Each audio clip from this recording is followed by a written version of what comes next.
sekarang ke pertemuan ke-6 ya. Dan kita akan langsung eh, mendengarkan presentasi dari kelompok 3 ya yang membahas mengenai PK dan gugatan. Sarah nanti tolong semua yang presentasi di spotlight ya. Oke. Ya, Bu.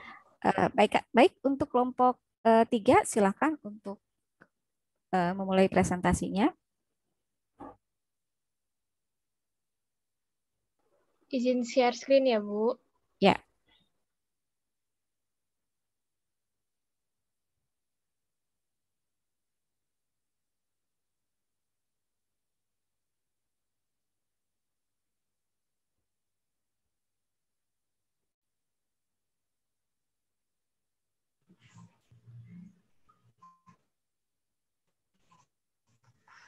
Izin, Bu, memulai presentasi. Ya, Apakah suara saya silakan. terdengar? Ya, sudah terdengar. Oke. Selamat siang, Ibu Rina dan teman-teman sekalian. Saya Julia, perwakilan dari kelompok 3, akan membuka presentasi kelompok 3 pada siang hari ini mengenai gugatan dan peninjauan kembali. Next, kan. Sebelumnya, perkenalkan terlebih dahulu anggota-anggota kelompok 3, ada Alvin, Clementine, saya sendiri Julia, dan terakhir ada Junara. Next. Di kesempatan kali ini, kelompok 3 akan membahas 3 materi utama. Yang pertama ada gugatan, yang kedua ada peninjauan kembali, dan yang terakhir mengenai contoh kasusnya. Langsung saja masuk ke materi yang pertama, kegugatan. Setidaknya terdapat 3 dasar hukum gugatan. Yang pertama ada Undang-Undang Nomor 14 Tahun 2002 tentang Pengadilan Pajak. Lalu kedua ada Undang-Undang Nomor 19 Tahun 2000 tentang Penagihan Pajak dengan Surat Paksa.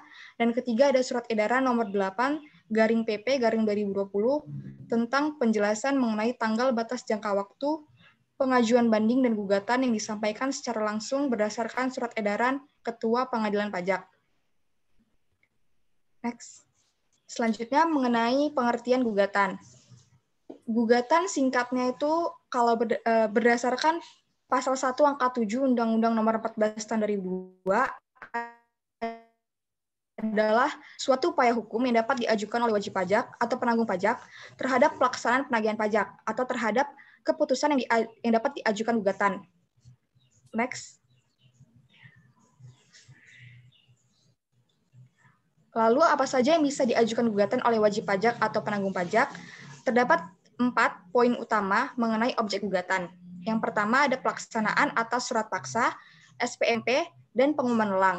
Ini berdasarkan pasal 37, ini ayat ya bukan angka, ada sedikit kesalahan penulisan. Pasal 37 ayat 1 Undang-Undang Nomor 19 Tahun 2000 dan hanya dapat diajukan ke Badan Peradilan Pajak. Lalu yang kedua ada keputusan pencegahan dalam rangka penagihan pajak. Dan yang ketiga, keputusan yang berkaitan dengan pelaksanaan keputusan perpajakan selain dalam pasal 25 ayat 1 dan pasal 26. Pasal 25 ayat 1 dan pasal 26 ini mengatur tentang keberatan. Kalau pasal 25 itu atas SKPKB, SKPKBT, SKPLB, dan SKPN. Sedangkan untuk pasal 26 mengatur tentang pengajuan keberatan dan jangka waktunya.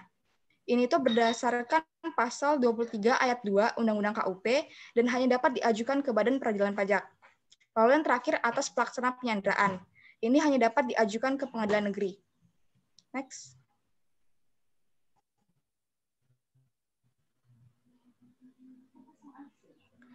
Syarat gugatan. Syarat gugatan itu hampir sama seperti syarat banding yang disampaikan oleh kelompok sebelumnya. Yang pertama ada gugatan diajukan secara tertulis dalam bahasa Indonesia kepada Pengadilan Pajak. Lalu yang kedua, jangka waktu untuk mengajukan gugatan terhadap pelaksanaan penagihan pajak adalah 14 hari sejak tanggal pelaksanaan penagihan. Bisa diperpanjang ditambah 14 hari sejak tanggal itu berakhir. Lalu yang ketiga, jangka waktu untuk mengajukan gugatan terhadap keputusan selain gugatan, maksudnya keputusan selain gugatan yang mengenai gugatan terhadap pelaksanaan penagihan pajak itu 30 hari sejak tanggal diterima keputusan yang digugat. Jangka waktu ini bersifat tidak mengikat apabila jangka waktu yang dimaksud tidak dapat dipenuhi. Ini bisa juga diperpanjang 14 hari terhitung sejak berakhirnya 30 hari tersebut. Lalu yang keempat, terhadap satu pelaksanaan penagihan atau satu keputusan dapat diajukan satu surat gugatan saja. Lalu yang kelima, gugatan disertai dengan alasan-alasan yang jelas dan mencantumkan tanggal diterima, pelaksanaan penagihan atau keputusan yang digugat, serta dilampiri salinan dokumen yang digugat. Next.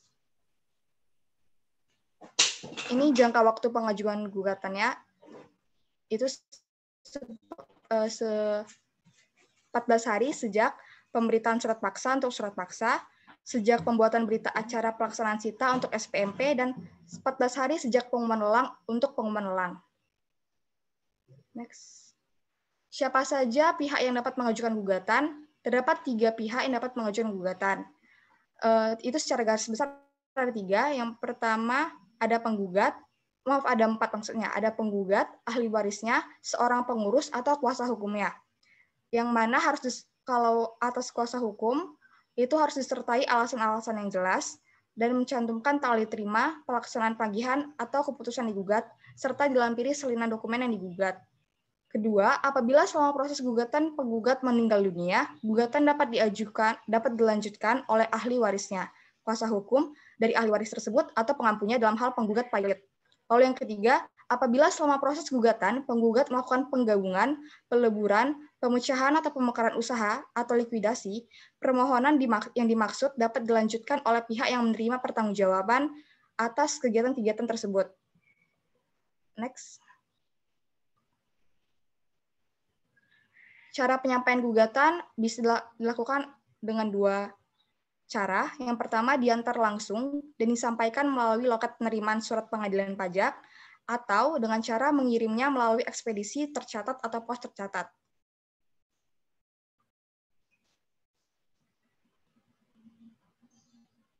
Bagaimana bentuk surat gugatan? Surat gugatan itu dibuat menggunakan kertas ukuran F4 atau folio dengan menggunakan jenis huruf Bookman Old Style dengan besar huruf 11. Ini bentuk gambaran bagaimana format surat gugatan, bisa dilihat di screen.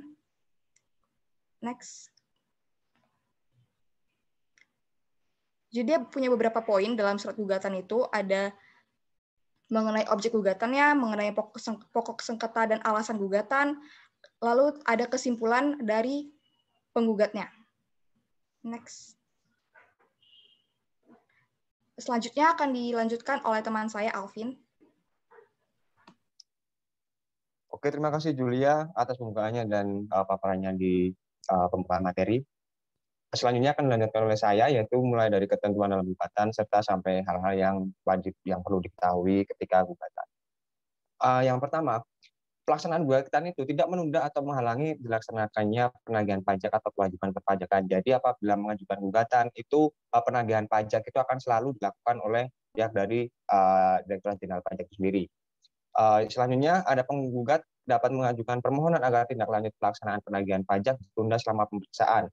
Sengketa pajak sedang berjalan sampai ada putusan pengadilan pajak. Permohonan tersebut dapat diajukan sekaligus dalam gugatan dan dapat diputus terlebih dahulu dari pokok sengketanya.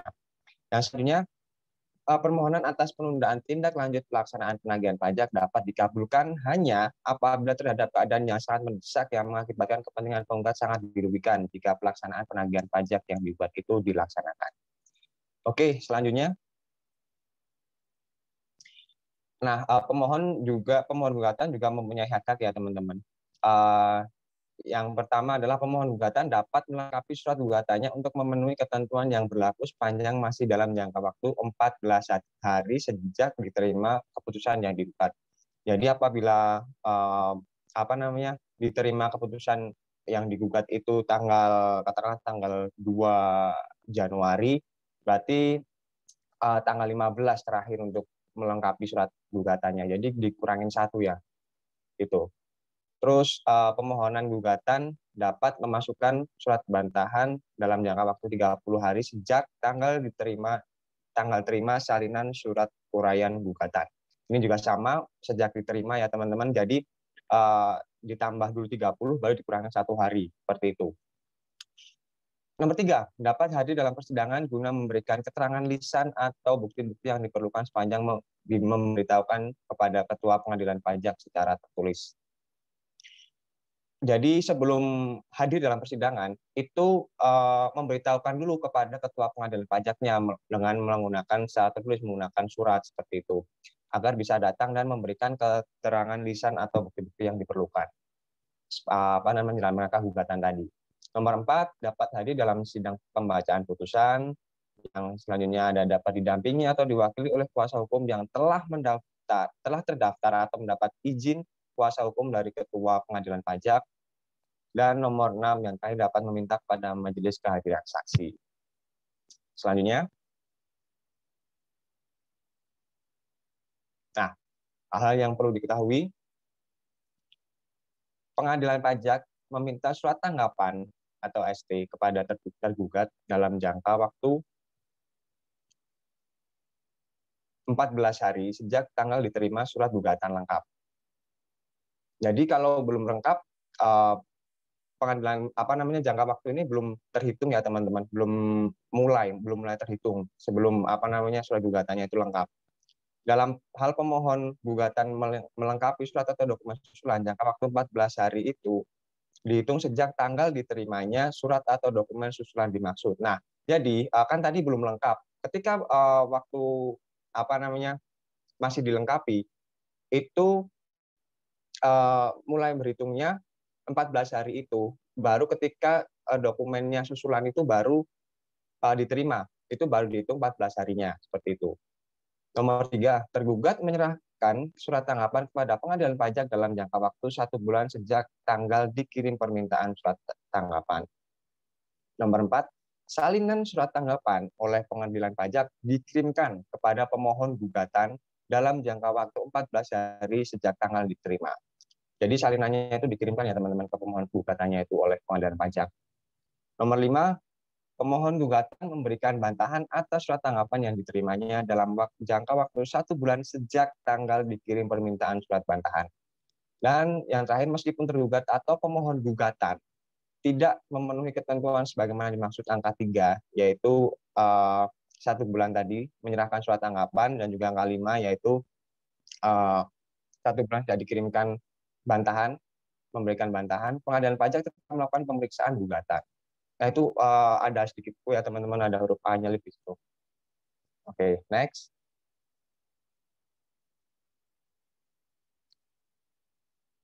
Nah, selanjutnya putusan gugatan. Putusan gugatan menurut pasal 1 angka 36 Undang-Undang Nomor 16 Tahun 2009 tentang Ketentuan Umum Perpajakan. Putusan gugatan adalah putusan Badan Peradilan Pajak atas gugatan terhadap hal-hal yang berdasarkan ketentuan peraturan perundang-undangan perpajakan dapat diajukan gugatan. Dan berdasarkan pasal 81 ayat 2 Undang-Undang Nomor 14 Tahun 2002 tentang Pengadilan Pajak, putusan pemeriksaan dengan acara biasa atas gugatan diambil dalam jangka waktu 6 bulan sejak surat gugatan diterima. Oke, next.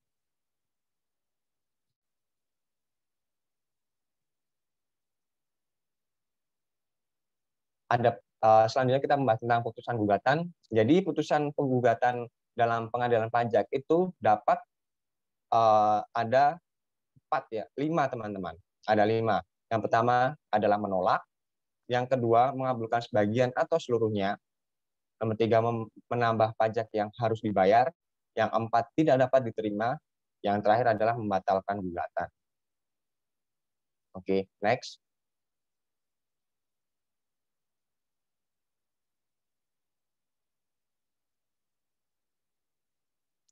Oke, selanjutnya adalah pemeriksaan dengan acara cepat.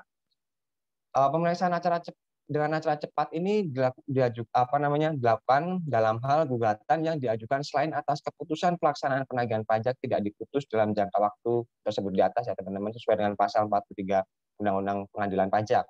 Pengadilan pajak wajib mengambil putusan melalui pemeriksaan dengan acara cepat. Dan menurut pasal 81 ayat 5 Undang-Undang Pengadilan Pajak, pemeriksaan acara cepat tersebut dilakukan dalam jangka waktu 1 bulan sejak telah dilampauinya jangka waktu 6 bulan. Jadi 6 bulan tadi ya teman-teman, yang sebelumnya kan tadi 6 bulan, baru ketika ada pemeriksaan dengan acara cepat itu 1 bulan sejak telah dilampauinya jangka waktu 6 bulan yang tadi di slide sebelumnya. waktu sejak surat gugatan diterima. Putusan atau penetapan acara cepat terhadap kekeliruan berupa membetulkan kesalahan tulis dan atau kesalahan hitung diambil jangka waktu 30 hari sejak kekeliruan diketahui. Jadi untuk kekeliruan itu masih diberikan waktu 30 hari sejak kekeliruan itu diketahui ya teman-teman untuk membetulkan kesalahan, baik kesalahan tulis maupun kesalahan hitung. Nomor selanjutnya, putusan dengan acara cepat terhadap sengketa yang bukan merupakan wewenang pengadilan pajak diambil dalam jangka waktu 30 hari sejak surat gugatan diterima. Ketentuan terkait jangka waktu tersebut tertuang dalam pasal 82 ayat 2 dan ayat 3 Undang-Undang Pengadilan Pajak. Next.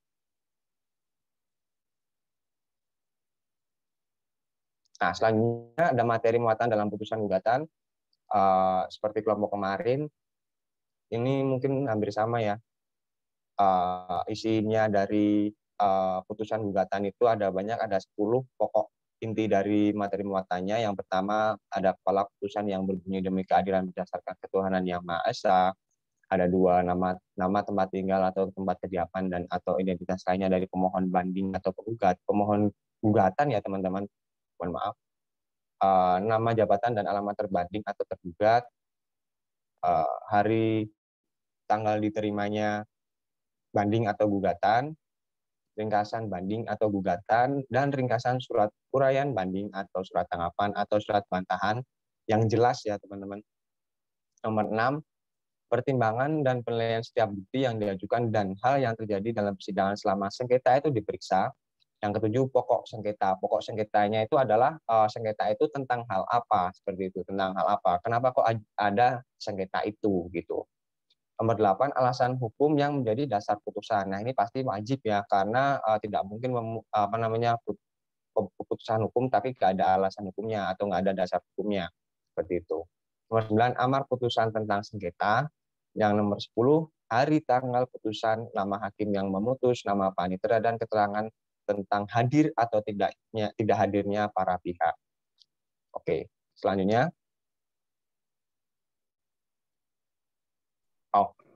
Tentang yang nomor 10 tadi, tentang keterangan tentang hadir atau tidak hadirnya para pihak, karena tadi ada ya teman-teman ada penggugat yang dapat hadir dalam persidangan, seperti itu teman-teman. Jadi ketika ada klausul dapat berarti bisa tidak hadir, seperti itu.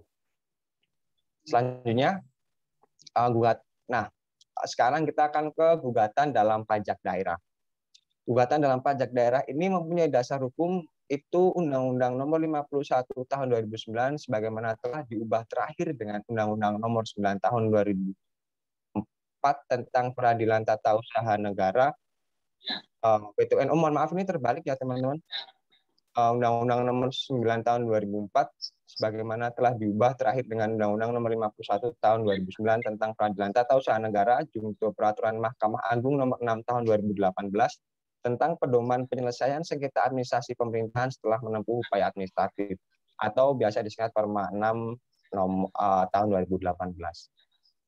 Adapun Undang-Undang PTUN dan Perma 6 2018 ini dapat dikatakan sebagai landasan untuk mengisi kekosongan hukum terkait upaya penyelesaian sengketa pajak daerah melalui gugatan. Oke, next.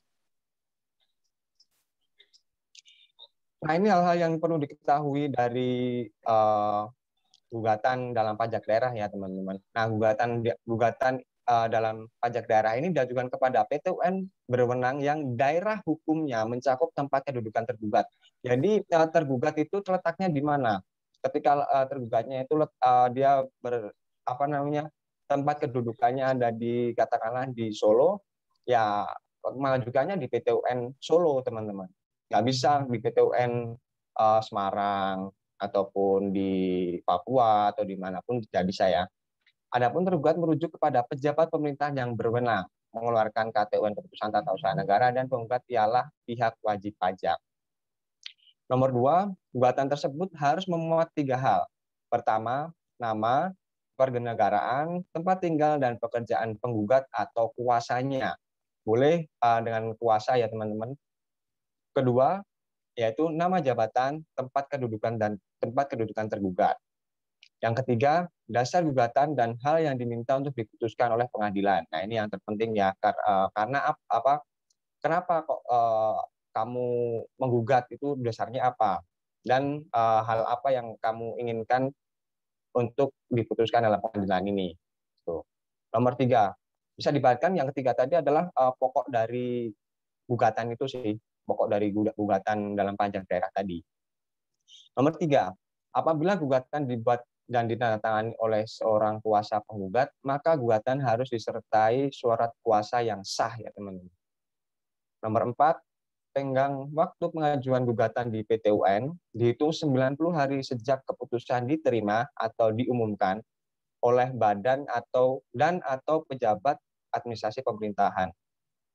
Selanjutnya, paling lama dalam jangka waktu 30 hari, hakim akan menentukan waktu dan tempat persidangannya. Pengajuan gugatan melalui PT UN nantinya akan menentukan apakah keputusan administrasi yang dikeluarkan pemerintah daerah atau institusi yang berwenang terkait dengan penagihan pajak telah sah atau tidak. Oke, nah teman-teman, ini karena slide terakhir yang saya bawakan, ini yang dapat saya rangkum sedikit untuk jangka waktu ketika gugatan ini, baik dari yang sebelum hak pemohon gugatan sampai dengan hal yang perlu diketahui dalam gugatan dalam pajak daerah ini adalah tempo waktunya itu adalah menggunakan sejak ya teman-teman, bukan setelah. Jadi mungkin itu sering membuat bingung sendiri ya, sering membuat bingung setelah atau sejaknya. Tapi untuk gugatan ini itu menggunakan sejak semua. Jadi aman lah, tinggal ditambahkan tanggal itu, jangka waktu itu dikurangin 1, itu saja. Oke, mungkin itu yang dapat saya sampaikan. Untuk selanjutnya akan dipaparkan oleh Juna.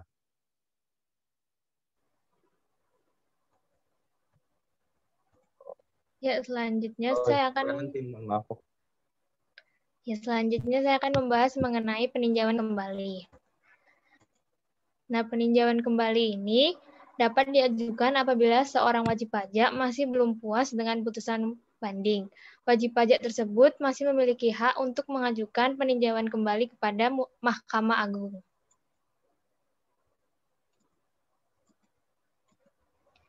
Nah, selanjutnya, permohonan peninjauan kembali.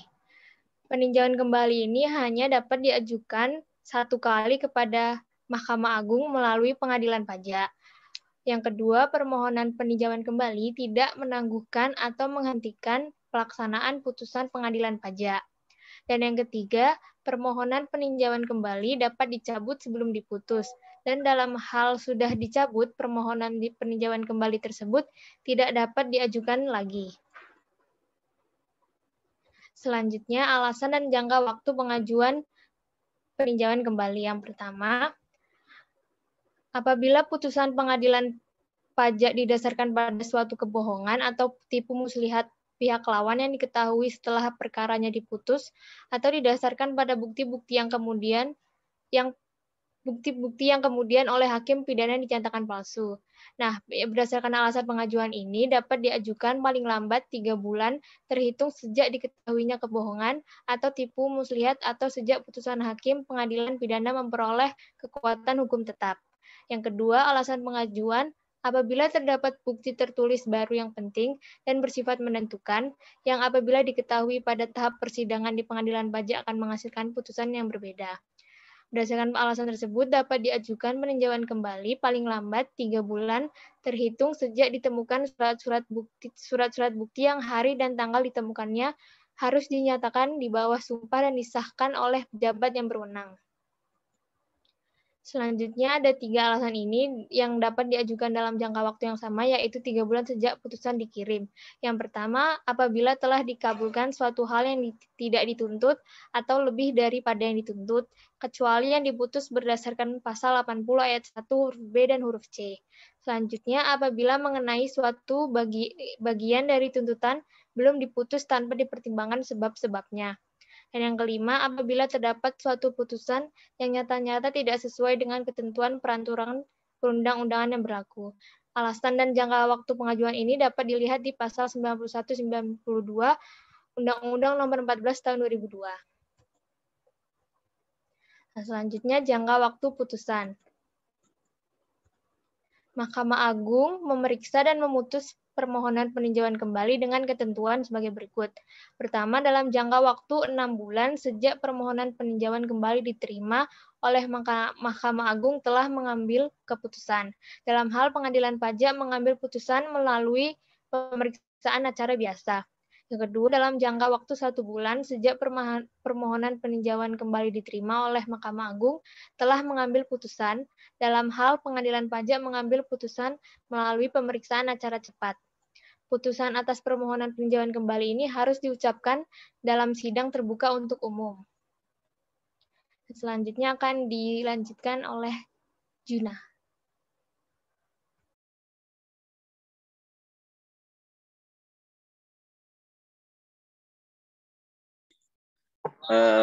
Baik teman-teman, baik Ibu Rina dan teman-teman. Selanjutnya saya akan menjelaskan mengenai contoh kasus singkat atau sederhana yang saya ambil dari salah satu direktori putusan pengadilan pajak. Oke, next.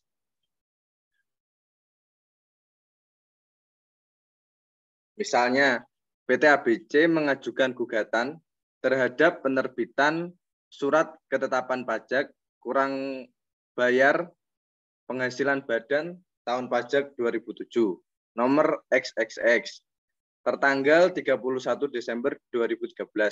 SKPKB tersebut telah diterbitkan melampaui daluarsa penetapan untuk masa pajak. Ini menurut penggugat ya. Bagian tahun pajak atau tahun pajak 2007. PT ABC mengajukan gugatan berdasarkan pasal 23 ayat 2 huruf D Undang-Undang KUP, yaitu penerbitan surat ketetapan pajak yang dalam penerbitannya tidak sesuai dengan prosedur atau tata cara yang telah diatur dalam ketentuan peraturan perundang-undangan perpajakan. Lalu objek gugatannya yaitu penerbitan SKPKB PPh Badan nomor XXX tanggal 31 Desember 2013 dikirimkan tanggal 2 Januari 2014 dan diterima oleh penggugat tanggal 3 Januari yang menurutnya telah melampaui daluarsa penetapan untuk tahun pajak 2007. Dan sedangkan menurut tergugat atau pihak KPP, penerbitan SKPKB PPh Badan nomor XXX telah sesuai dengan Undang-Undang nomor 6 tahun 1983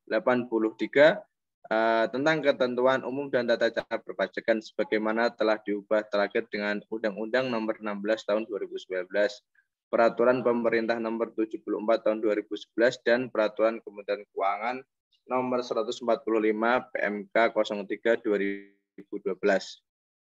Sedangkan oke, next, bisa di next.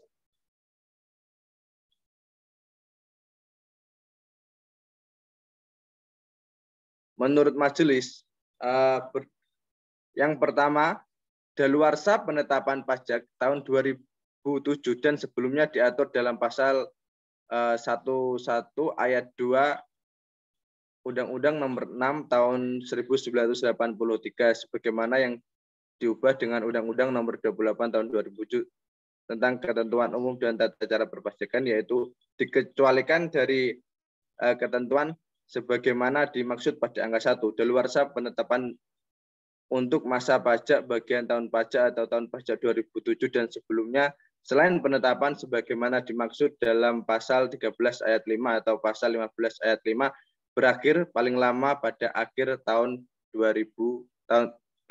pajak 2013. Terus yang kedua adalah pasal 1 angka 41 UU KUP diatur tanggal diterima adalah tanggal stempel pos, pengiriman tanggal faksimil atau dalam hal diterima secara langsung adalah tanggal pada saat surat keputusan atau putusan diterima secara langsung. Yang ketiga adalah berdasarkan pasal 1 angka 11 Undang-Undang nomor 14 tahun 2002 diatur tanggal dikirim adalah tanggal stempel pos pengiriman, tanggal faksimiil atau dalam hal disampaikan acara langsung adalah tanggal pada saat surat keputusan atau putusan disampaikan secara langsung. Bahwa dari ketentuan di atas dan untuk kepastian hukum, majelis berkesimpulan yang dimaksudkan dengan daluarsa penetapan berakhir paling lama pada akhir tahun pajak 2013 dihitung sejak tanggal dikirimnya keputusan penetapan untuk masa pajak bagian tahun pajak atau tahun pajak 2000 dan sebelumnya, selain penetapan sebagaimana dimaksud dalam pasal 13 ayat 5 atau pasal 15 ayat 4 UU KUP, bahwa berdasarkan fakta dan bukti-bukti yang diperoleh dalam persidangan berupa SKPKB pajak penghasilan Badan nomor XXX tahun pajak 2007 tanggal 31 Desember 2013, bukti pengiriman SKPKB melalui JNE disebutkan pengirim KPP Pratama 123 penerima PT ABC tanggal 2 Januari 2014, majelis berkeyakinan bahwa SKPKB Badan tahun 2007 nomor XXX tanggal 31 Desember 2013 dikirim oleh tergugat tanggal 2 Januari 2014. Sehingga putusan majelis next berdasarkan uraian di atas, majelis berpendapat bahwa daluarsa penetapan SKPKB BPH Badan tahun pajak 2007 nomor XXX terhitung sejak tanggal dikirim oleh tergugat, yakni tanggal 2 Januari 2014 dan memutuskan untuk mengabulkan seluruhnya gugatan penggugat dan membatalkan SKPKB tahun pajak 2007 nomor maaf ternyata belum saya ganti XXX tanggal 31 Desember 2013. Oke, begitulah contoh kasus sederhana ya teman-teman yang saya ringkas dari salah satu putusan direktori pengadilan pajak. Oke, mohon maaf ya, nanti ada beberapa revisi dari kelompok kami PPT nanti akan kami kirimkan kembali ke grup UHP. Terima kasih ya, maaf apabila ada salah kata pada saat penyampaian presentasi dan terima kasih atas perhatiannya. Sekarang kita langsung saja masuk ke sesi pertanyaan. Untuk teman-teman yang mungkin ada pertanyaan, saran, kritikan, atau sanggahan, mungkin bisa langsung menyalakan mikrofonnya untuk teman-teman yang lain. Oh ya, ini tidak ada kuis, tidak ada game atau apa ya. Mungkin minggu terakhir sebelum Lebaran kita bisa santai-santai sedikit. Izin bertanya, Kak. Oh ya, silakan. Tadi terkait dengan penyanderaan, itu kenapa ya, Kak? Gugatan atas pelaksanaan penyanderaan hanya bisa diajukan ke pengadilan negeri, bukan ke pengadilan pajak. Terima kasih. Sebentar. Tadi kebetulan saya mute ya. Sementara minta tolong dulu pertanyaannya ditulis dulu di chat ya, Kevin juga ya. Baik. Yang lain tolong ditulis juga. Sebelum sambil menunggu teman-temannya menuliskan pertanyaannya, ini mungkin saya sekedar mengingatkan karena saya takutnya kalau kalian saya tidak tegur, kalian pikir bahwa apa yang kalian lakukan itu tidak apa-apa. Jadi seperti yang kalian ketahui bahwa selama perkuliahan kalian harus meng-on-kan kamera ya. Oke. Jadi saya tegur karena saya tahu bahwa jadi perlu kalian tahu bahwa saya menggunakan laptop itu 2 gitu ya. Karena saya diamanahi untuk mengajar dan saya harus menjalankan amanah ini dengan baik, maka saya juga harus memastikan bahwa mahasiswa itu meng-on-kan videonya gitu ya, meng-on-kan videonya. Kalau saya tidak menegur, tidak adil bagi mereka yang sudah gitu ya, sudah mengikuti perkuliahan dengan baik, meng-on-kan kameranya gitu ya. Dan kalian boleh misalnya kalau ada ada keperluan, kalian boleh kalau dengan terpaksa harus meng-off-kan videonya, tapi dengan catatan kalian harus izin gitu ya. Ini ada saya loh gitu ya. Virtual bukan berarti kalian bisa semaunya gitu ya. Nah, jadi mungkin ini perlu saya ingatkan kepada kalian saya sudah catat nih siapa yang misalnya meng-off-kan kameranya selama berapa lama gitu ya.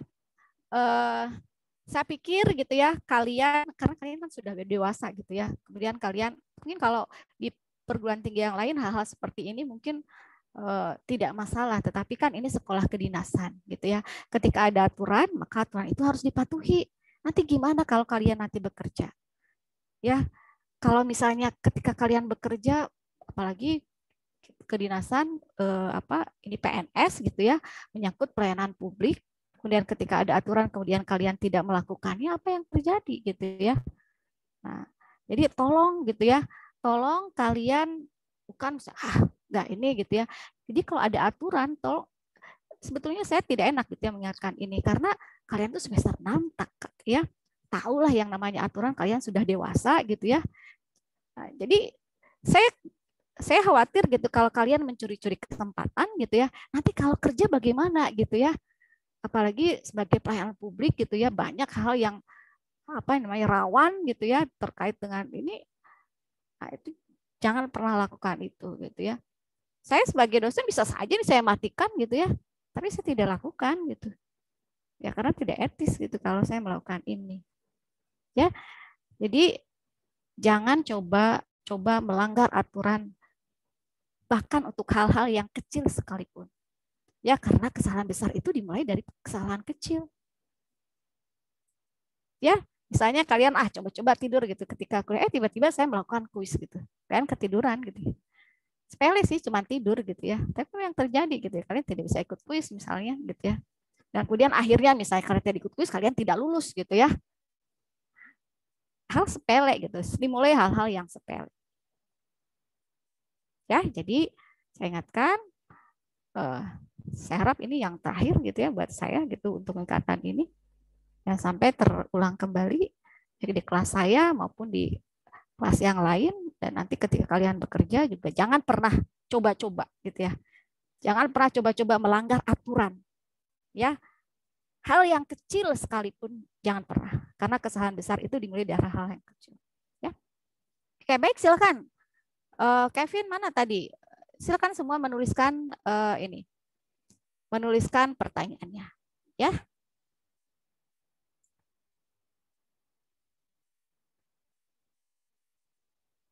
Silakan dituliskan ya pertanyaannya.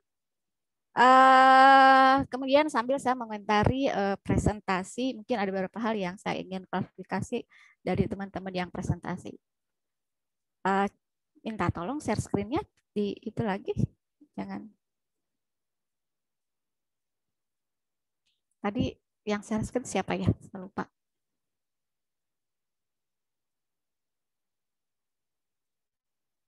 Oke. Yang mana, Bu? Ya, oke, mulai dari yang dasar hukum.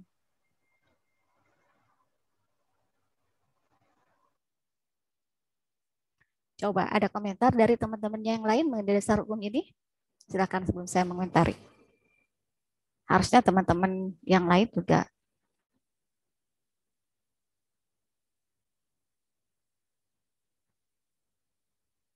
Oke, ini coba dicek yang SE 08 PP 2020.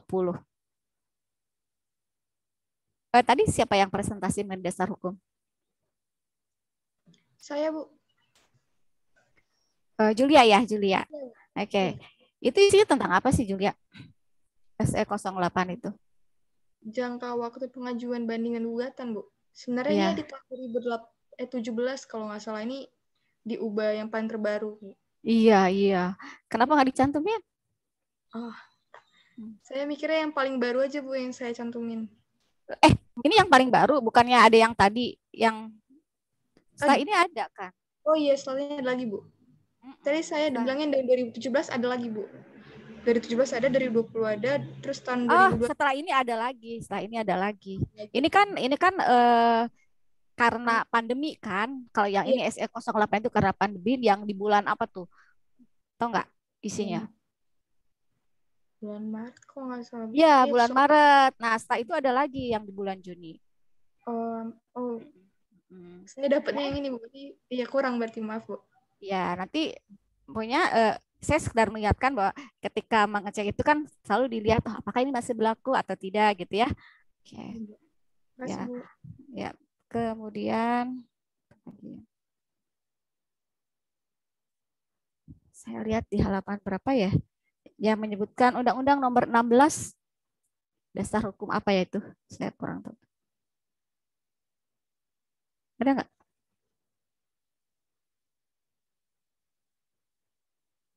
Oh, ketika menyebutkan pasal sekian, undang-undangnya Undang-Undang Nomor 16. Nah, itu.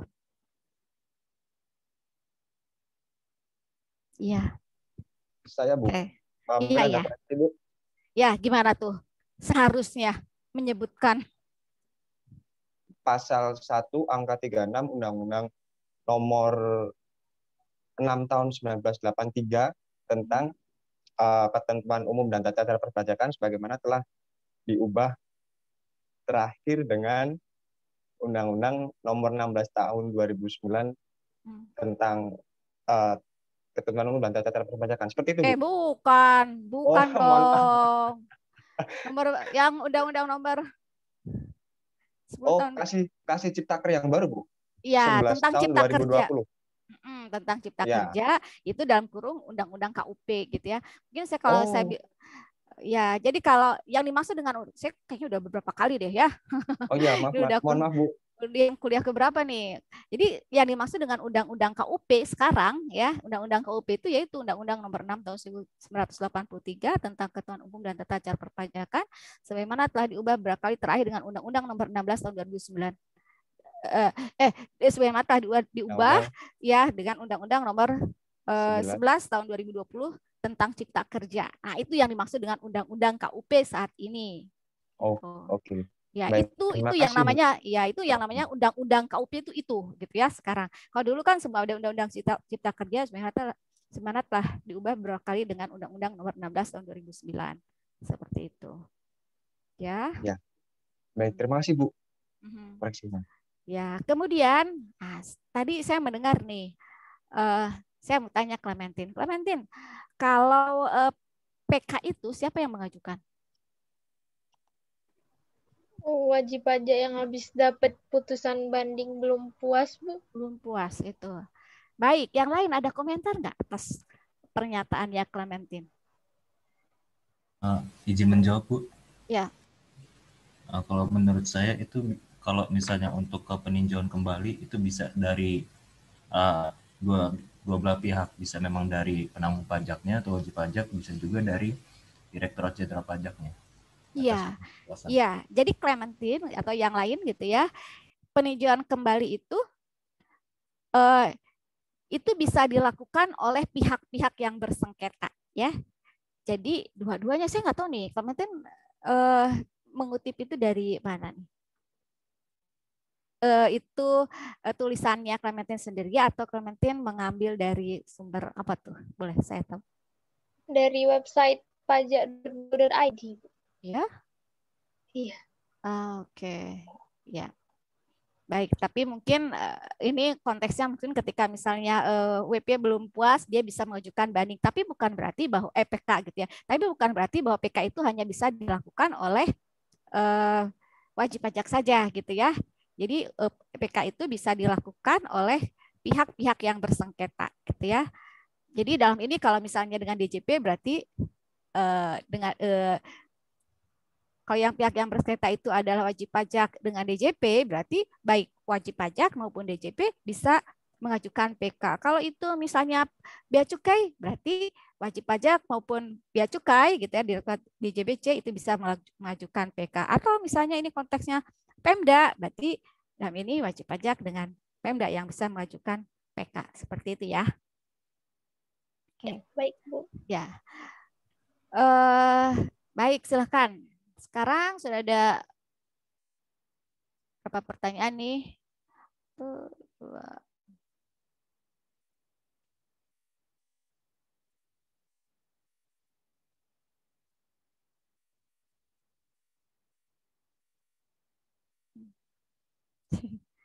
Ya. Silakan, ada yang mau mencoba menjawab?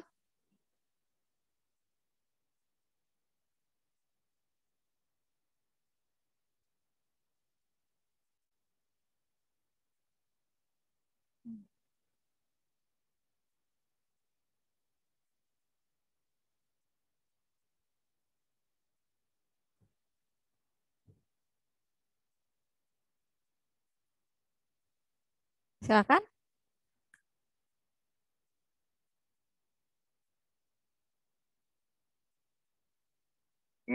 Bu, saya mau coba menjawab pertanyaannya Kevin dulu, gak, Ibu? Boleh, boleh. Ya, silakan.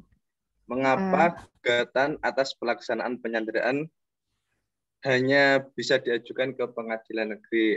Kalau setahu saya itu masalah penyanderaan itu bukan ranah masalah perpajakan dan hubungannya sama kepolisian. Dan aturannya juga untuk khusus untuk penyanderaan itu hanya bisa diajukan ke pengadilan negeri. Jadi menurut saya penyanderaan itu bukan lingkup perpajakan, Bu. Oke. Kalau itu menurut saya, Bu. Ya, oke. Baik. Udah itu. Ya, begitu Kevin katanya ya.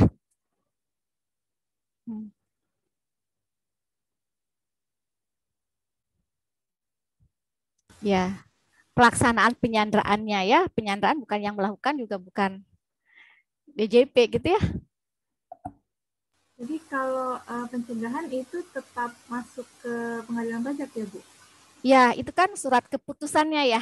Surat keputusan pencegahannya yang menerbitkan kan Menteri ya, Menteri Keuangan ya, kalau tidak salah. Ya, jadi kalau SK surat keputusan pencegahan itu bisa dilakukan gugatan, tapi pelaksanaan penyanderaan, oke. Karena yang melaksanakan penyanderaan, oke, seperti itu. Terima kasih, Bu. Terima kasih, Kak Ade. Ya. Oke, selanjutnya saya ingin mencoba menjawab pertanyaan dari Rizal, Bu. Ya, silakan. Oke, permohonan peninjauan kembali. Sebentar, saya bacakan dulu pertanyaan dari Rizal. Selamat siang Ibu dan teman-teman semuanya. Izinkan bertanya, apakah bisa satu putusan pengadilan pajak diajukan peninjauan kembali oleh kedua pihak jika keduanya sama-sama merasa tidak adil dikabulkan sebagian oleh pengadilan?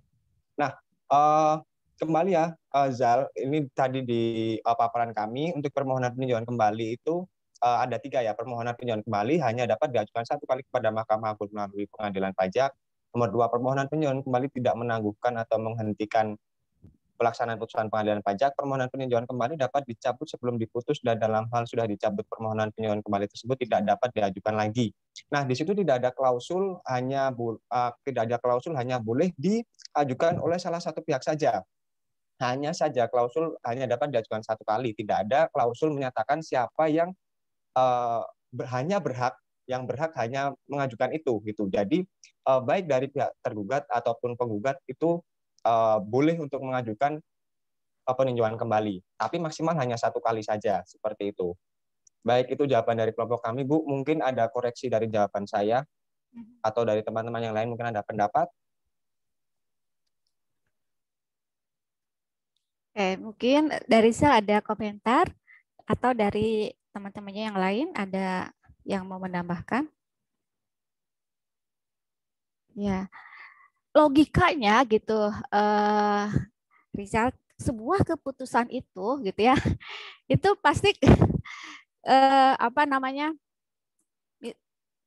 Tadi kan ada yang apa namanya? Pasti hanya suatu putusan itu saya nggak tahu nih, mungkin Rizal bisa memperjelas dalam kondisi ya seperti apa sih gitu ya, kok bisa dua-duanya yang mengajukan PK gitu ya. Karena kalau saya berpikirnya ketika ada suatu putusan itu pasti putusannya itu ya menguntungkan salah satu pihak gitu loh. Misalnya gitu, contoh ekstrimnya misalnya menolak permohonan banding gitu ya, kalau menolak permohonan banding pasti gitu ya, berarti yang diuntungkan dalam hal ini adalah terbanding gitu ya, misalnya konteksnya misalnya ini DJP gitu ya, yang kalah gitu ya si pemohon banding. Nah, maka menurut saya logikanya pasti yang kalah itu yang akan mengajukan PK misalnya. Dan sebetulnya tidak serta-merta juga misalnya ketika kalah kemudian bisa mengajukan PK karena syarat-syarat dari PK itu ada gitu ya. Jadi bukan berarti bahwa oh kalau misalnya kalah gitu ya itu bisa salah satu ya di kalah atau yang menang misalnya itu bisa mengajukan PK karena syarat PK itu kan tertentu gitu ya seperti yang tadi sudah dibahas. Oke, mungkin Rizal bisa. Maksud saya itu gini Bu, misal utang pajaknya itu 2,5, kemudian menurut DJP itu 2, kemudian tapi menurut 2,5 M, terus menurut DJP itu 2 M, kemudian menurut WP itu 1 M, kemudian di pengadilan pajak sendiri itu mengabulkannya cuma 1,5 M Bu. Tapi DJP itu tetap kekeh gitu Bu. Jadi kan kayak DJP merasa juga kalau itu nggak sesuai gitu Bu putusannya. Kan mereka berhak mengajukan ke PK. Nah si WP juga maksudnya tadi kan karena putusannya 1,5 padahal menurut dia 1 M itu kan juga menurut dia juga itu sama. Jadi bisa diajukan ke PK. Coba saya ini ya, saya tulis ya. Share screen-nya jangan di ini. Saya nulis di mana? Share screen jangan di share screen-nya jangan di itu, jangan diputusin. Tolong tetap share screen.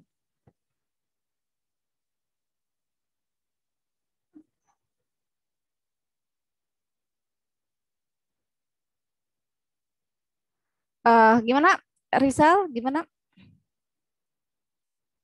Jadi misalnya itu awalnya utang pajaknya itu 2,5 Bu. 2,5 M. SKPKB-nya lah ya, SKPKB-nya Iya. gitu ya, SKPKB-nya 2,5 M gitu. Ya, kemudian itu kan misalnya menurut WP-nya itu 1 M. Lalu habis itu menurut dari Dirjen Pajaknya itu 2 paling tidak itu bisa mengabulkannya sebagian gitu ya. Iya, tapi mengabulkan sebagiannya juga nggak sesuai sama yang dianu sama DJP-nya gitu loh. Dari pengadilan pajaknya di bawah dari yang anu dari DJP-nya.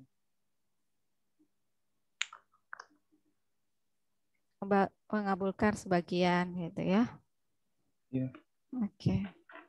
Kan jadinya tujuannya kayak DJP-nya nganggap itu kekecilan atau ya. masih kebesaran gitu. Ini karena mengabulkan sebagian, wajib pajaknya tidak puas juga gitu ya. Kemudian karena ada yang dikabulkan gitu ya, DJP juga tidak puas gitu ya. Jadi dalam kasus ini dua-duanya tidak puas atas putusan itu gitu ya. Lalu mengajukan PK gitu. Bisa nggak terjadi seperti itu? Gimana nih kelompok 2? Apa sih? Coba dilihat syarat dari PK itu apa?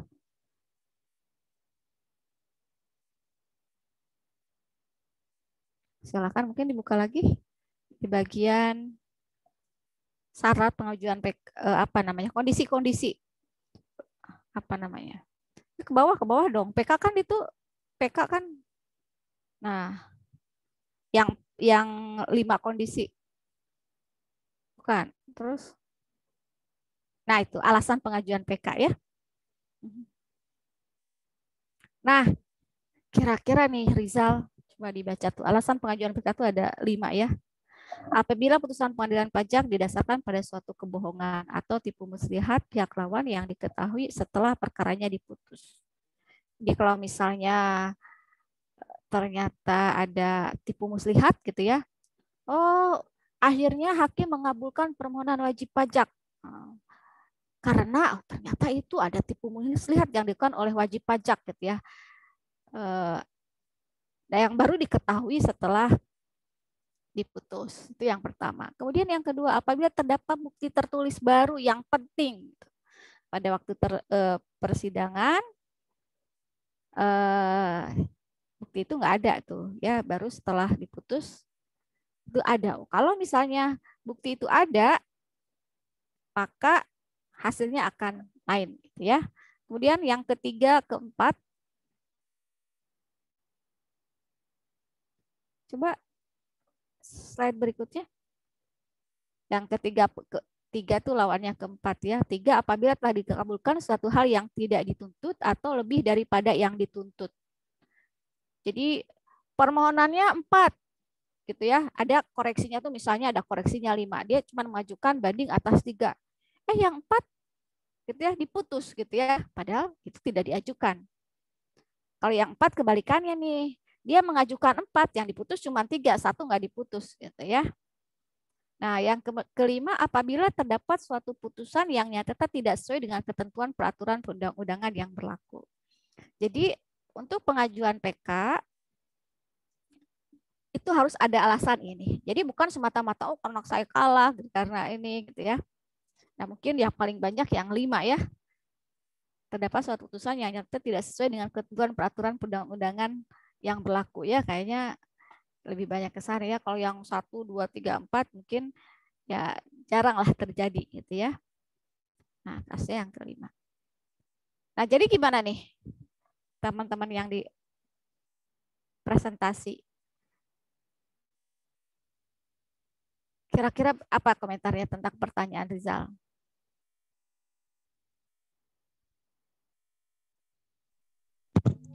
Halo Bu, Ya.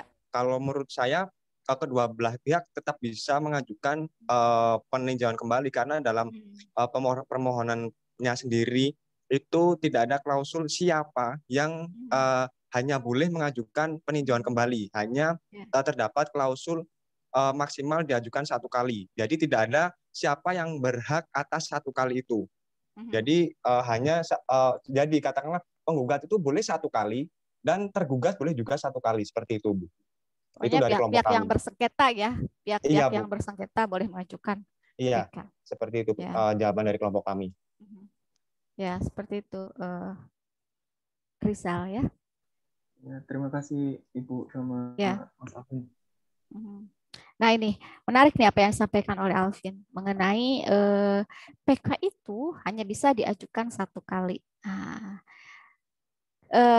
Mungkin nanti sekarang nanti yang lain juga tolong dicari gitu ya, dicari mengenai yang apakah saat ini gitu ya PK itu hanya boleh 1 kali, gitu ya.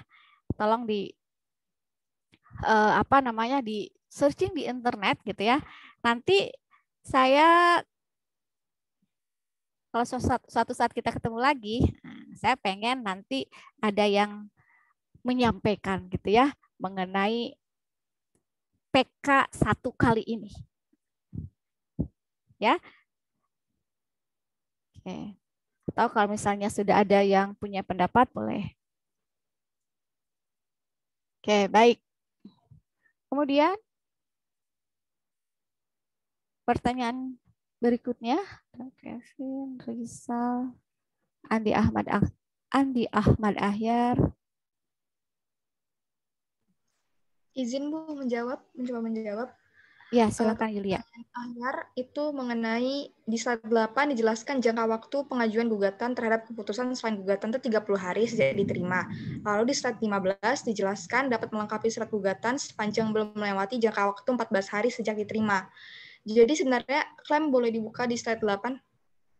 Sebenarnya konteks pengajuan gugatan di slide 8 dan slide 15 itu berbeda. Jadi di slide 8 ini, yang mana jangka waktu 30 hari sejak diterima itu mengenai pengajuan gugatan untuk keputusan selain penagihan pajak. Sedangkan untuk slide 15 kan, itu mengenai pengajuan gugatan untuk pelaksanaan penagihan pajak. Jadi dia berbeda, makanya jangka waktunya juga berbeda. Kalau misalnya selain untuk pelaksanaan penagihan itu 30 hari, sedangkan untuk gugatan atas pelaksanaan penagihan itu 14 hari. Gitu ya. Baik. Ya, mungkin ada yang mau menambahkan, ada yang komentar lagi. Ini dari gimana Andi Ahmad Ahyar?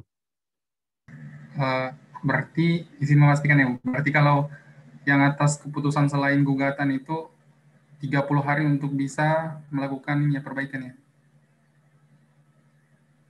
Iya, 30 hari sejak keputusannya dan bisa diperpanjang 14 hari sejak 30 hari udah berakhir.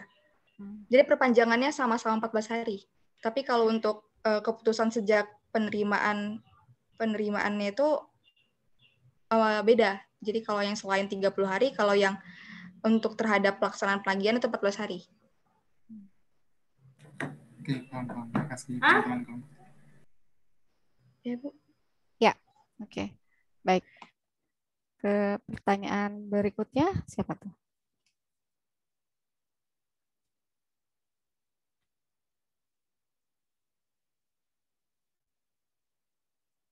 Yang pertanyaannya Sarah ya.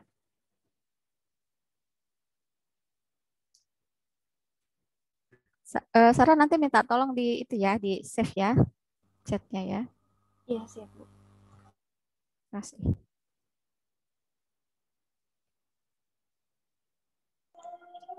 Oke Bu, saya mau mencoba menjawab pertanyaan Sarah Ibu ya.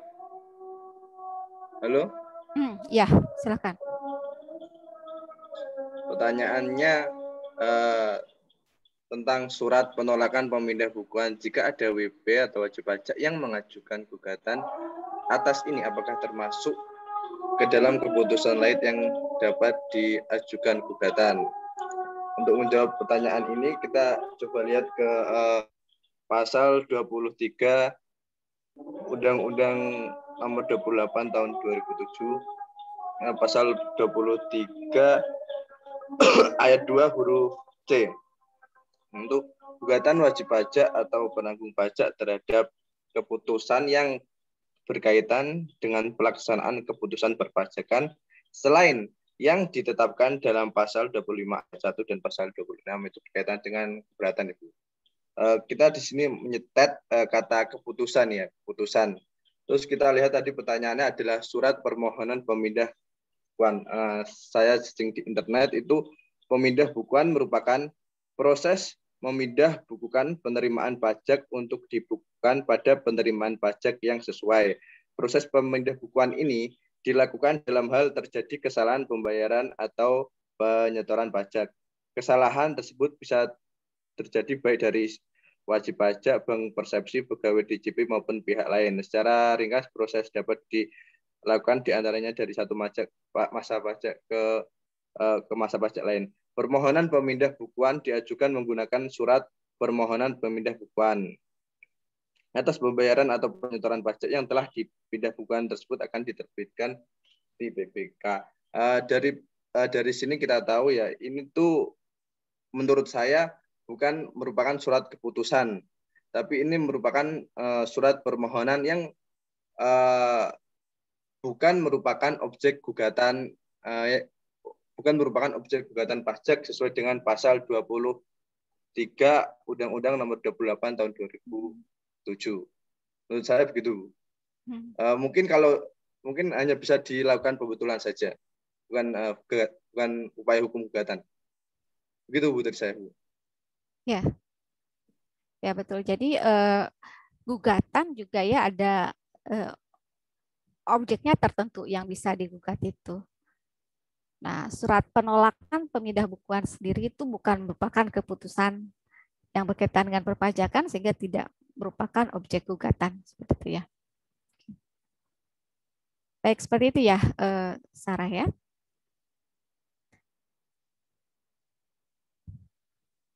Ada yang mau disampaikan lagi, Sarah? Cukup, Bu. Makasih, Bu. Makasih, ya. Rizky. Baik, kemudian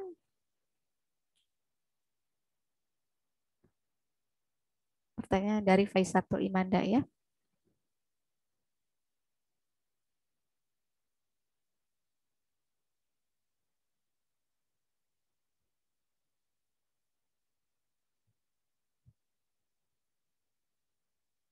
Silakan.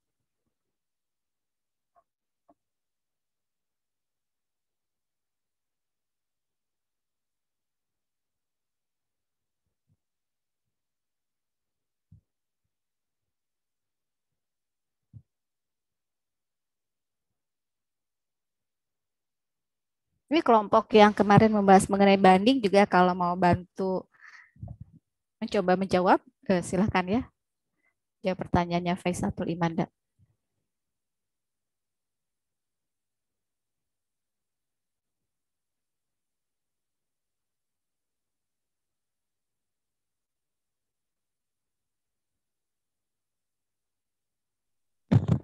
Sebelumnya mohon maaf Bu, untuk pertanyaan dari Faiza kita skip dulu karena mohon maaf nih laptop saya sedang not responding Bu, jadi tidak bisa menulis sebentar. Nanti akan saya yang menjawab Bu pertanyaan dari Faiza. Kayak yang Amelia mungkin bisa langsung ke pertanyaan Amelia.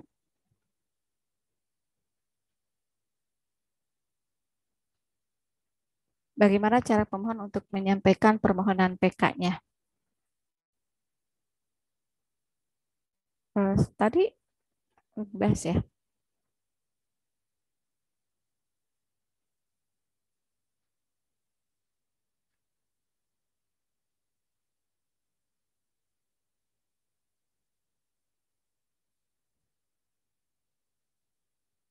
Silakan.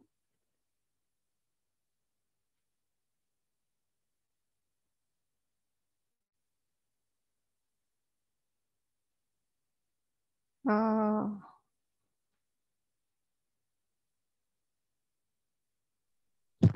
Halo Bu. Iya. Nah, ini alhamdulillah laptop saya sudah benar Bu. Saya akan mencoba menjawab pertanyaan dari Faiza Tulimanda ya.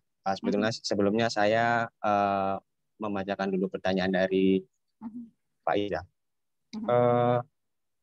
Selamat siang Ibu dan teman-teman. Izin bertanya Bu terkait PK yang diajukan oleh wajib pajak. Siapa sajakah yang wajib untuk menghadiri sidang di pengadilan pajak? Terima kasih Ibu dan teman-teman. Nah, untuk siapa yang wajib hadir dalam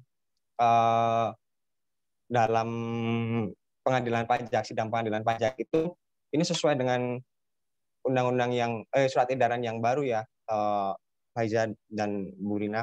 Saya mengambil dari surat edaran nomor SE nomor 024 PP 2020 tentang pelaksanaan persidangan pada masa pandemi coronavirus disease 2019 di pengadilan pajak mulai tanggal 12 Oktober 2020.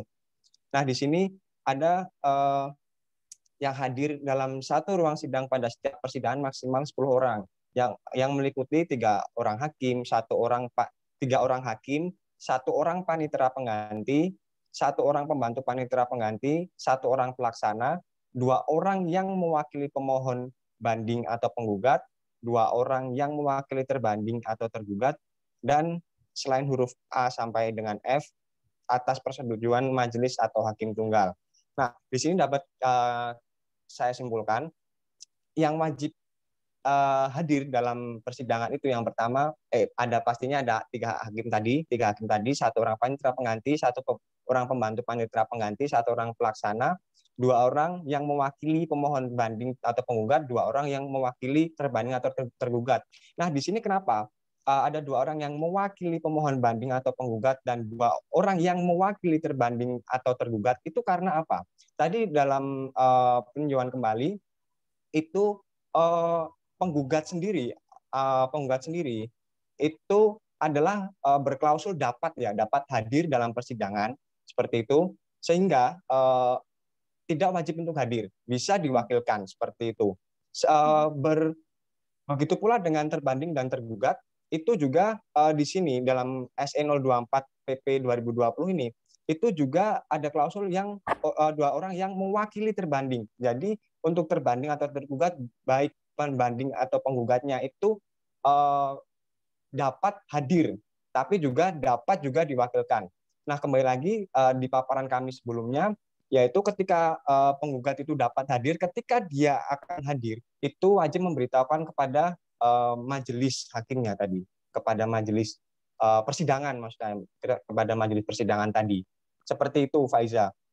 Jadi kalau untuk yang wajib datang itu ada 10 orang tadi yang saya sebutkan sesuai dengan SE 024 PP 2020, tapi untuk pemohon banding atau penggugat dan terbanding atau tergugat itu sifatnya adalah dapat hadir karena mereka juga dapat diwakilkan seperti itu. Begitu Faiza dan Bu Rina, apakah dari teman-teman yang lain ataupun Bu Rina sendiri ada komentar, koreksi, ada kesalahan dari saya, Bu, dan teman-teman semua? Alvin tadi bilang kalau mau hadir harus memberitahukan kepada majelis, apa tuh maksudnya? Yang mana? Oh ya, sebentar Bu, saya tadi agak kurang agak kurang notis di saya Bu untuk di presentasi saya.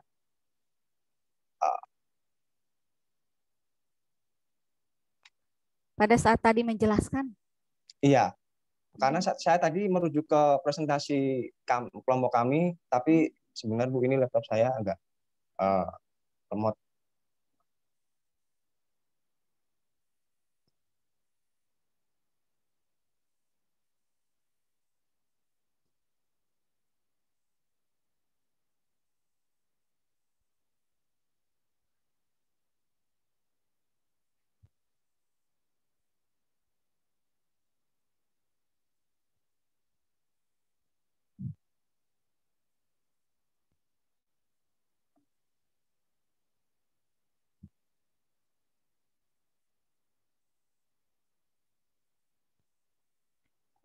Ini Bu, dapat hadir dalam persidangan guna memberikan keterangan lisan atau bukti-bukti yang diperlukan sepanjang pemberitahuan kepada Ketua Pengadilan Pajak secara tertulis. Nah, tapi mohon maaf sebelumnya Bu, saya sepertinya salah mengambil karena ini tadi pemohon gugatan Bu, karena ini pemohon gugatan. Tapi kenapa ini tadi spontan saya ambil karena konteksnya ini adalah yang di Pengadilan Pajak Bu, seperti itu. Jadi minta tolong diulang lagi apa yang karena kan bukan yang di screen ya. Tolong ulang lagi tadi yang disampaikan. Oke.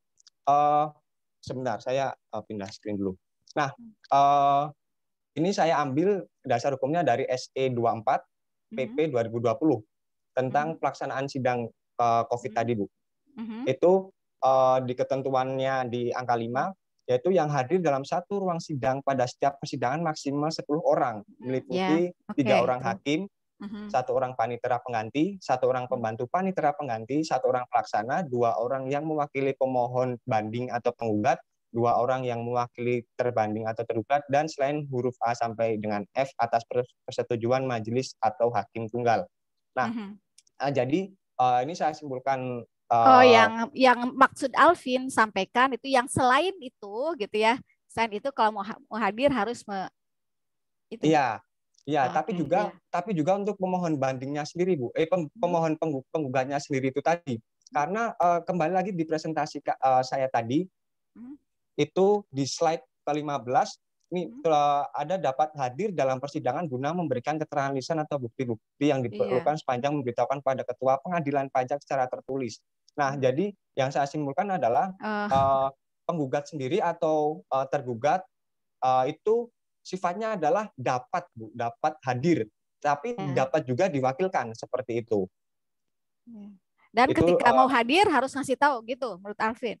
Iya, menurut saya seperti itu, Bu. Tapi mungkin Ibu lebih paham secara praktisi, bisa membenarkan saya, Bu. Oke, terima kasih, Bu Rina. Iya, baik. Jadi saya bisa memahami kenapa Alvin sampai menyimpulkan seperti itu gitu ya. Jadi tadi betul yang disampaikan bahwa penggugat itu dapat hadir, jadi tidak harus gitu ya. Nah, kemudian juga mereka boleh dalam hal banding juga boleh tuh kalau misalnya tidak bisa atau didampingi oleh kuasa hukum juga boleh ya, didampingi oleh kuasa hukum. Jadi ada syarat-syaratnya lagi tuh untuk menjadi kuasa hukum. Itu kuasa hukum beda dengan konsultan pajak ya, berbeda. Jadi karena izin konsultan hukum itu dari Ketua Pengadilan Pajak. Nah, kemudian yang dimaksud dapat itu tidak kesimpulannya itu kurang pas gitu ya, Alvin. Jadi dapat itu ya kalau misalnya dia bisa hadir, bisa juga tidak gitu ya. Tapi tidak berarti bahwa kalau dia mau hadir harus ngasih tahu, enggak seperti itu ya. Jadi kalau mau hadir ya hadir saja gitu ya, dan tidak perlu memberitahukan bahwa saya mau hadir. Tidak perlu seperti itu ya. Jadi menafsirkannya tidak seperti itu ya. Alvin ya. Jadi kalau dia hadir ya sudah gitu, hadir saja. Jadi kalau misalnya mau ini justru biasanya kalau misalnya dia tidak hadir, tidak misalnya atau minta penundaan, nah dia baru ngasih tahu. Tapi kalau misalnya mau hadir, karena memang sudah jadwalnya ya hadir saja seperti itu. Oke. Baik, gitu ya. Terima kasih Bu Rina.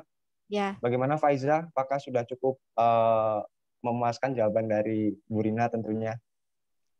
Ya baik, terima kasih Alvin dan Ibu. Oh ya, sama-sama Faiza. Oke, baik. Kayaknya tadi kelompok yang presentasi belum menyampaikan mengenai proses peninjauan kembali ya.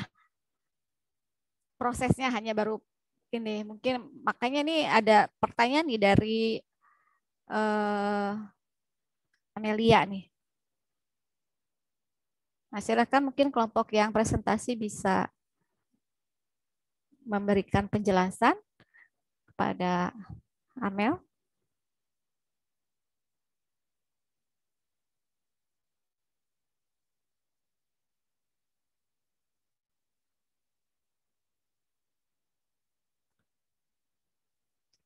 Sebetulnya di slide yang ada di apa ya LMS atau ya LMS tuh ada ya. Itu proses peninjauan kembali. Mungkin kelompok yang presentasi bisa bantu menjelaskan.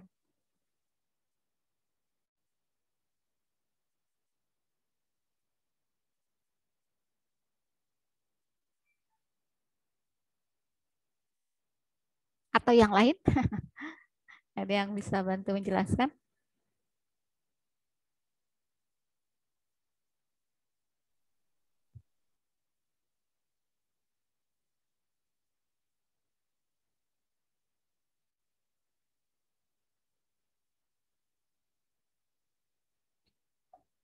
Sebentar ya, Bu. Kita mau menampilkan gambar proses peninjauan kembali.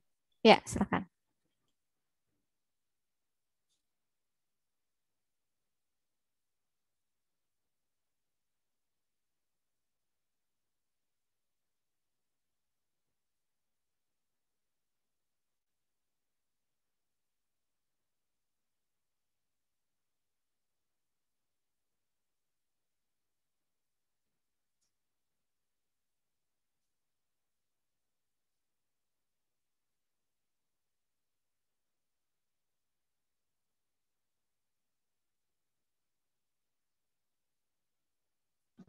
Izin Bu mencoba menjawab pertanyaan Anda sekaligus menjelaskan mengenai proses peninjauan kembali.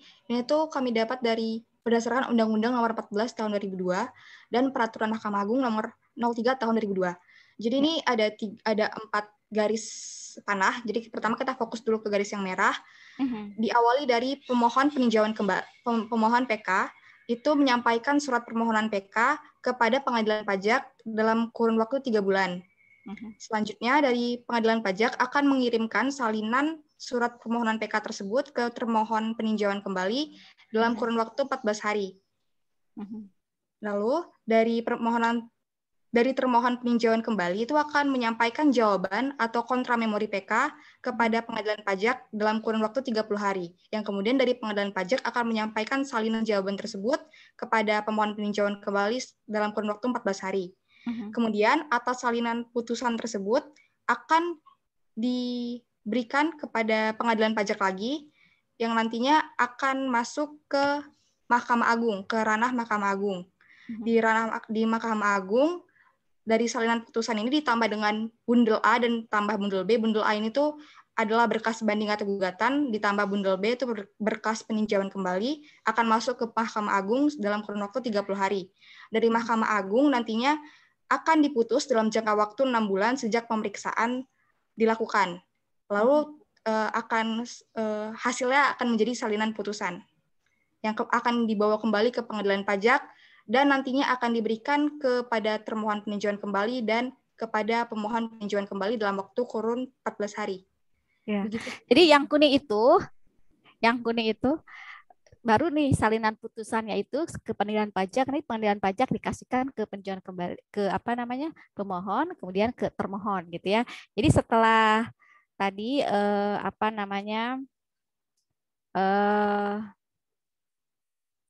menyerahkan salinan kontra memori ke pemohon PK, nanti pengadilan pajak itu langsung tuh ada bundel A dan bundel B. Nah, kalau yang tadi kan Julia bilang ada putusan gitu ya, salinan putusan. Nah, itu nanti yang terakhir tuh.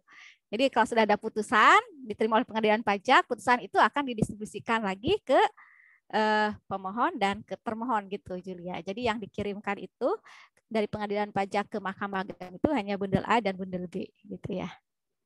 Ya, jadi itu ya prosesnya ya. Ya, jadi untuk peninjauan kembali itu diajukannya melalui pengadilan pajak, ya, tidak langsung ke Mahkamah Agung. Dan ada yang tahu? Jadi kalau misalnya pengajuan banding itu nggak bayar gitu ya, pengadilan pajak. Nah, tetapi kalau PK, nah ini harus bayar biaya perkara. Ada yang tahu? Berapa besarnya?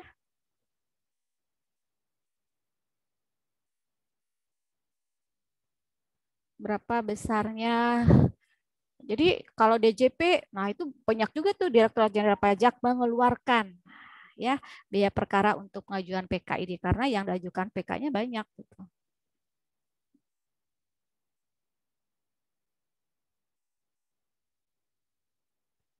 Nah, jadi coba saya share, tolong di stop share dulu.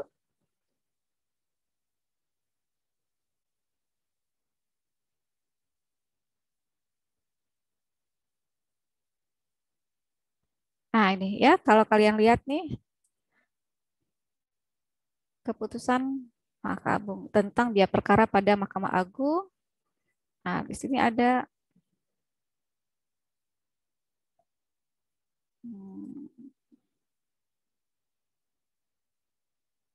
ini permohonan peninjauan kembali.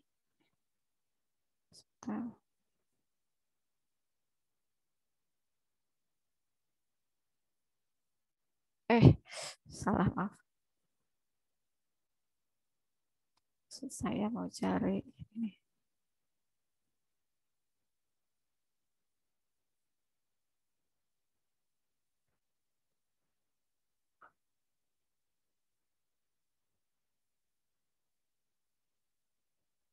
Oh, bukan Mosna. Nah, ini ya. Permohonan peninjauan kembali.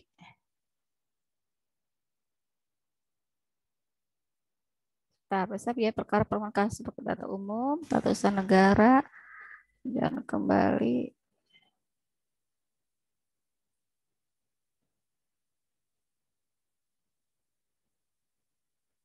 Ya.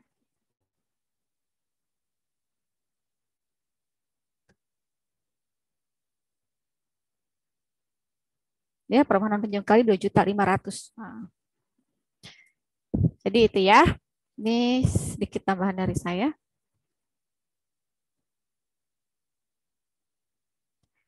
Gitu. Kemudian tadi saya apa lagi ya?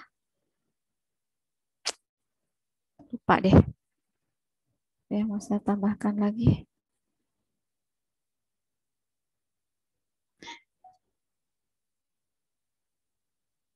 Kemudian ada lagi ya yang belum dijawab. Oh, ini ada dari Dan ya. Satu lagi nih. Oh ya, Silakan. Izinkan saya menjawab pertanyaan dari Dan ya. Pertanyaan, apabila permohonan peninjauan kembali telah dicabut namun bukti-bukti baru itu ditemukan yang nyata-nyata apabila diketahui pada tahap persidangan di penghasilan pajak akan menghasilkan putusan yang berbeda. Apakah dapat diajukan peninjauan kembali lagi? Saya catat dari Undang-Undang Republik Indonesia Nomor 14 Tahun 1985 tentang Mahkamah Agung, pada pasal 66 itu ayat 1 menyatakan permohonan peninjauan kembali hanya dapat diajukan satu kali. Terus yang ketiga, poinnya adalah ayat ketiga, pasal 66 ayat ketiga. Permohonan peninjauan kembali dapat dicabut selama belum diputus dan dalam hal sudah dicabut permohonan peninjauan kembali itu tidak dapat diajukan lagi. Artinya kalau dicabut itu berarti tidak dapat diajukan kembali. Mahkamah Agung Republik Indonesia memutus permohonan peninjauan kembali itu pada tingkat pertama dan tingkat terakhir. Ini menegaskan bahwa permohonan peninjauan kembali hanya dapat diajukan satu kali dan dikenal dengan istilah tidak ada peninjauan kembali di atas peninjauan kembali. Jadi menurut saya ini untuk memastikan asas kepastian hukum. Asas kepastian hukum berarti peninjauan kembali itu kalau sudah dicabut tidak dapat diajukan kembali. Itu menurut saya, Bu. Oke, baik. Nah, mengenai peninjauan kembali, kalau ini kan menjawab kalau udah dicabut gitu ya, bisa nggak menunjukkan peninjauan kembali. Tadi kan ketentuannya kalau sudah dicabut nggak boleh gitu ya mengajukan peninjauan kembali. Nah, kemudian mengenai peninjauan kembali yang 1 kali itu, mungkin nanti yang sudah dapat jawabannya gitu ya, komentar mengenai mungkin internet, browsing di internet. Jadi sekarang kesimpulannya apakah hanya 1 kali atau tidak gitu ya. Nanti tolong di itu aja ya, di grup aja ya. Izin Bu untuk menanggapi pertanyaan Rijal tadi Bu, yang terkait dengan dengan permohonan kembali apakah bisa dilakukan 2 kali terhadap putusan yang telah berkekuatan hukum tetap. Nah itu saya ada baca di Mimbar Hukum, sebuah jurnal gitu Bu. Nah di situ dikatakan dari esensi bahasanya itu rasio legisnya, dikatakan bahwa untuk menjamin kepastian hukum itu PK hanya boleh dilakukan 1 kali. Jadi untuk pihak lawan yang merasa dirugikan atas putusan peninjauan kembali itu hanya boleh mengajukan kembali atas putusan yang telah berkekuatan hukum tetap. Jadi tidak dapat lagi mengajukan permohonan peninjauan kembali lagi. Nah itu alasannya kata beliau itu karena ini ya, PK atas putusan PK gitu ya. Iya benar Bu. Maksudnya jadi, yang dimaksud Abed itu ya, kalau misalnya ada putusan PK, maka tahu putusan PK itu tidak bisa diajukan PK lagi gitu ya. Iya. Gitu iya, ya benar. Maksudnya. Oke. Terus alasannya juga karena tadi bahasa ilmiahnya apa ya? Jadi dia itu katanya bahwa setiap putusan perkara itu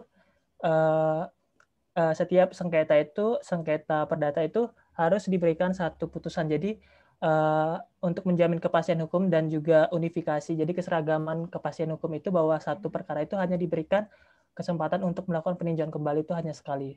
Begitu Bu. Terima kasih. Ya, jadi kalau yang tadi Abed sampaikan, sudah ada putusan PK, maka atas putusan PK itu tidak diajukan putusan PK lagi ya, diajukan PK lagi. Nah, kalau pertanyaan saya nanti yang minta tolong di ini, misalnya ini ada putusan banding, sudah diajukan PK, sudah ada putusannya, kemudian atas putusan banding itu diajukan PK lagi, gitu ya. Itu yang minta tolong di komentari ya. Oke, baik, ini sebentar lagi gitu ya waktunya. Sebelum ini untuk kelompok 2 kita berikan aplaus atas presentasinya dan diskusinya yang sangat luar biasa. Nah, mungkin saya ingin sedikit yang dari kelompok 2 ya, sesi tanya jawab. Ini yang saya nih. Saya mau klarifikasi lagi nih ke kelompok 2 nih, yang pertanyaannya Kevin nih. Jadi kalau misalnya menambah gitu ya, ada putusan banding yang sifatnya menambah, kena nggak sanksi 100% ini? Soalnya kayaknya belum terjawab nih di jawabannya ini. Gimana tuh? Atau mungkin yang lain mau komentari. Jadi kan kalau putusan bandingnya menolak gitu ya, menerima sebagian, itu kan dikenakan sanksi 100% nih. Nah, karena putusan banding itu bisa menambah, seperti halnya tadi juga gugatan juga bisa menambah nih. Kalau menambah, gimana nih? Apakah kena sanksi 100% juga tidak? Silakan, boleh kelompok 2 atau kelompok yang lain juga boleh.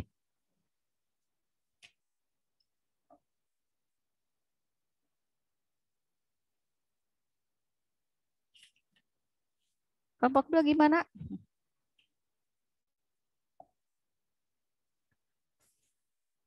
Ada Franz, Nadia, Abed, Amelia, sama Fikar.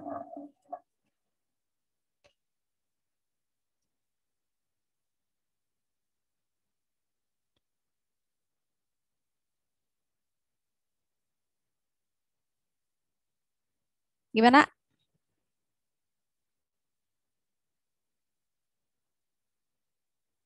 Ada yang mau coba jawab?